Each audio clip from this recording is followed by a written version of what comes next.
नमस्कार दोस्तों, YouTube channel Rohini ज्ञान में आप सभी का स्वागत है। दोस्तों, आप सब कैसे हैं?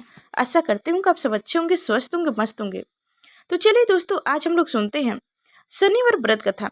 शनिदेव को ग्रहों का राजा कहा जाता है। भगवान भोलेनाथ ने इन्हें न्याय के देवता की उपाधि दी है। शनिदेव को बहुत ही जल्द क्रोध आता है। इसी क्रोध की वजह से पिता सूर्य से इनकी नाराजगी बनी रहती है। इनको क्रोध से सभी बचने की कोशिश करते हैं और न व्यक्ति पर मुसीबत का पहाड़ टूट पड़ता है। इसलिए इन्हें प्रसन्न करने के लिए शनिवार व्रत रखा जाता है। व्यक्ति शनि दोष से बचना और उन्हें शांत रखने के लिए अनेक उपाय रखते हैं। शनि कृपा से व्यक्ति को सुख और सौभाग्य की प्राप्ति होती है। जो लोग शनिवार व्रत करते हैं उनको पूजा के समय शनिवार व्रत कथा का श्रवण करनी चाहिए। तो चलिए दोस्तों, अब हम लोग सुनते हैं शनिवार व्रत कथा। तो दोस्तों, हमारे साथ इस कथा को अंत तक सुनते रहिए और अभी तक हमारे चैनल को सब्सक्राइब नहीं किए तो सब्सक्राइब करके बेल आइकन की घंटी दबा दे, ताकि जो मैं आगे व्रत कथा के बारे में बताऊं तो सबसे पहले आप तक पहुंचे। तो चलिए दोस्तों, सुनते हैं। एक समय स्वर्गलोक में सबसे बड़ा कौन के प्रश्न पर 9 ग्रह में बाद विवाद हो गया। विवाद इतना बढ़ गया कि परस्पर भयंकर युद्ध की स्थिति बन गई। निर्णय के लिए सभी देवता देवराज इंद्र के पास पहुंचे और बोले, हे देवराज, आपको निर्णय करना ही होगा कि हम में से सबसे बड़ा कौन है। देवताओं का प्रश्न सुनकर देवराज इंद्र उलझन में पड़ गए। इंद्र बोले, मैं इस प्रश्न का उत्तर देने में असमर्थ हूँ। हम सभी पृथ्वी लोक पर उज्जैन नगर में राजा विक्रमादित्य के पास चलते हैं। देवराज इंद्र सहित सभी ग्रह देवता उज्जैन नगर पहुंचे। महल में पहुंचकर जब देवताओं ने उनसे अपनी प्रश्न पूछा तो राजा विक्रमादित्य भी कुछ देर के लिए परेशान हो उठे, क्योंकि सभी देवता अपनी अपनी शक्तियों के कारण महान थे। किसी को भी छोटा या बड़ा कह देने से उनको क्रोध के प्रकोप से भयंकर हानि पहुंचा सकती थी। अचानक राजा विक्रमादित्य को एक उपाय सूझा और उन्होंने विभिन्न धातु से स्वर, रजत, चांदी, कांसा, तांबा, सीसा, रंगा, दस्ता, अभ्राक एवं लोहा के 9 आसन बनवाकर धातु के गुणों के अनुसार सभी आसनों को एक दूसरे के पास रखकर उन्होंने देवताओं को अपनी अपनी सिंहासन पर बैठने को कहा। देवताओं ने बैठने के बाद राजा विक्रमादित्य ने कहा, आपका निर्णय तो स्वयं हो गया। जो सबसे बड़ा सिंहासन पर विराजमान है वही सबसे बड़ा है। राजा विक्रमादित्य के निर्णय को सुनकर शनि देवता ने सबसे पीछे आसन पर बैठने के कारण अपने को छोटा जानकर क्रोधित होकर राजा विक्रमादित्य को, तुमने मुझे सबसे पीछे बैठाकर मेरा अपमान किया है। तुम मेरी शक्तियों से परिचित नहीं हो। मैं तुम्हारा सर्वनाश कर दूंगा। शनि ने कहा, सूर्य एक राशि पर 1 महीने, चंद्रमा सदा 2 दिन, मंगल 1.5 महीने, बुध और शुक्र 1 महीने, बृहस्पति 13 महीने रहते हैं, लेकिन मैं किसी राशि पर 7.5 वर्ष 7.5 तक रहता हूँ। बड़े बड़े देवताओं को मैंने अपने प्रकोप से पीड़ित किया है। राम को 7.5 के कारण ही वन में जाकर रहना पड़ा और रावण को 7.5 के कारण ही युद्ध में मृत्यु का शिकार बनना पड़ा। राजा, अब तू भी मेरे प्रकोप से नहीं बच सकता। इसके बाद अन्य ग्रहों के देवता तो प्रसन्न होके साथ चले गए, परंतु शनिदेव बड़े क्रोध के साथ वहां से विदा हुए। राजा विक्रमादित्य पहले की तरह ही न्याय करते रहे। उनके राज्य में सभी स्त्री पुरुष बहुत आनंद से जीवन यापन कर रहे थे। कुछ दिन ऐसे ही बीत गए। उधर शनि देवता अपने अपमान को भूले नहीं थे। विक्रमादित्य से बदला लेने के लिए एक दिन सनी देव ने घोड़े के व्यापारी का रूप धारण कर और बहुत से घोड़े के साथ उज्जैन नगरी पहुंचे।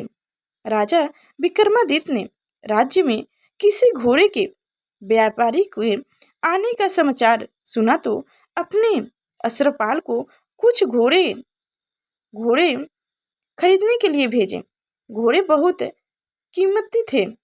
अश्वपाल ने जब वापस लौटकर इस संबंध में बताए तो राजा विक्रमादित्य ने स्वयं आकर एक सुंदर एवं शक्तिशाली घोड़े को पसंद किया।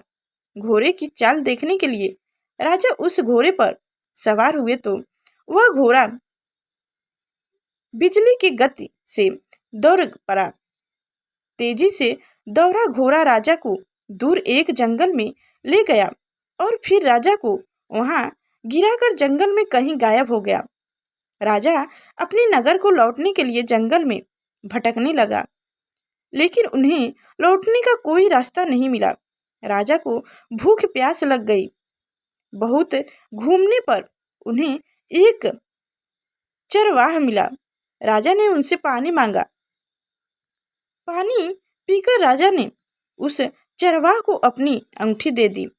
फिर उससे रास्ता पूछकर वह जंगल से निकलकर पास के नगर में पहुंचे। राजा ने एक सेठ की दुकान पर बैठकर कुछ देर आराम किया। उस सेठ ने राजा से बातचीत की तो राजा ने उसे बताया कि मैं उज्जैन नगर के से आया हूँ। राजा ने कुछ देर दुकान पर बैठाने से सेठ जी की बहुत बिक्री हुई। सेठ ने राजा को बहुत भाग्यवान समझा और खुश होकर उसे अपने घर भोजन के लिए ले गए।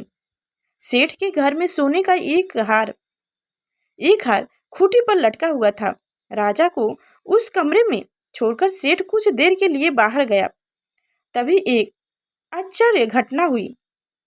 राजा के देखते देखते सोने के उस हार को खूंटी ने निगल गई।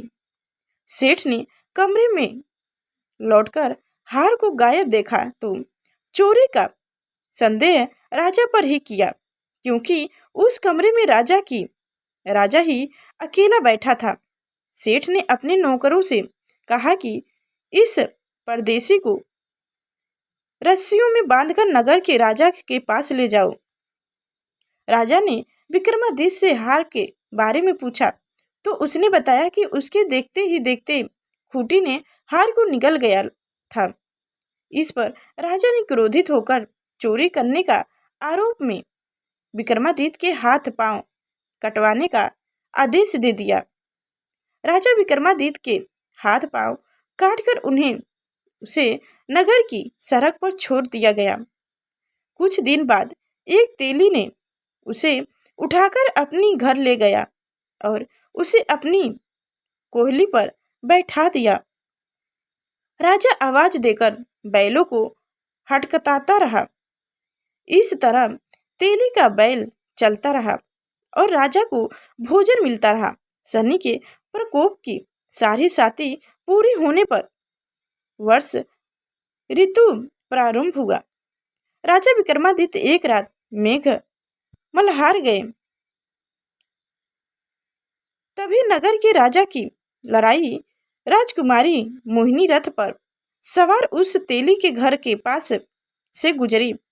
उसने मेघ मल्हार सुना तो उसे बहुत अच्छा लगा और दासी को भेजकर गाने वाले को बुला लाने को कहा। दासी ने लौटकर राजकुमारी को अपंग राजा के बारे में सब कुछ बता दिया। राजकुमारी उसने मेघ मल्हार से बहुत मोहित हुई। अंत्य उससे सब कुछ जानकर भी अपंग राजा से विवाह करने का निर्णय कर लिया। राजकुमारी ने अपने माता पिता से जब यह बात कही तो वो हैरान रह गए। रानी ने मोहिनी को समझाया, बेटी तेरे भाग्य में तो किसी राजा की रानी होना लिखा है, फिर तू उस अपंग से विवाह करने को अपने गांव पर कुल्हाड़ी क्यों मार रही हो? अपनी पांव पर क्यों कुल्हाड़ी मार रही हो? राजकुमारी ने अपनी जिद नहीं छोड़ी। अपनी जिद पर पूरी करने के लिए उनसे भोजन करना छोड़ दिया और प्राण त्याग देने का निर्णय कर लिया। आखिर राजा रानी को विवश होकर अपंग विक्रमादित्य से राजकुमारी का विवाह करना पड़ा। विवाह के बाद राजा विक्रमादित्य और राजकुमारी तेली के घर में रहने लगे।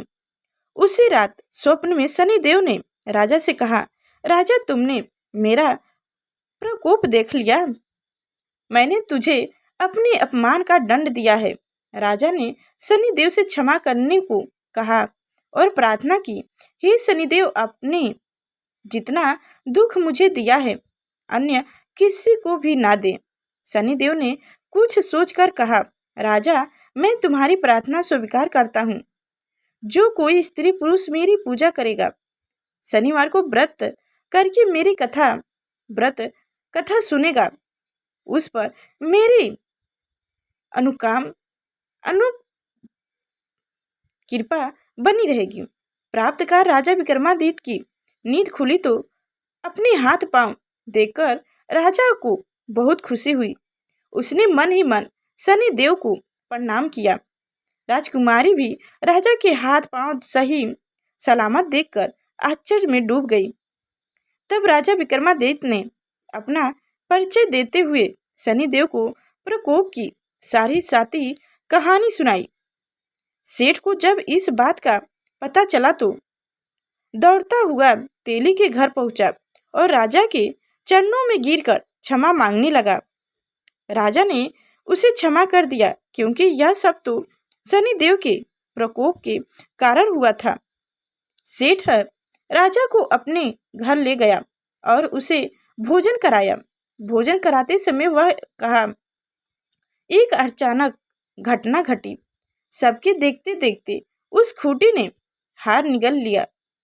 सेठ जी ने अपनी बेटी का विवाह भी राजा के साथ कर दिया और बहुत से स्वर आभूषण धन आदि देकर राजा को विदा किया। राजा विक्रमादित्य राजकुमारी मोहिनी और सेठ की बेटी के साथ उज्जैन पहुंचे तो नगर वासियों ने हर्ष से उनका स्वागत किया। अगले दिन राजा विक्रमादित्य ने पूरे राज्य में घोषणा कराई कि शनिदेव सब देवों में सर्वश्रेष्ठ हैं। प्रत्येक स्त्री पुरुष शनिवार को उनका व्रत करे और व्रत कथा अवश्य सुने। राजा विक्रमादित्य की घोषणा से शनिदेव बहुत प्रसन्न हुए। शनिवार का व्रत करना और व्रत कथा सुनने के कारण सभी लोगों की मनोकामना शनिदेव की अनुपम से पूरी की होने लगी। सभी लोगों आनंद पूर्वक रहने लगे। तो दोस्तों, इस कथा को कैसी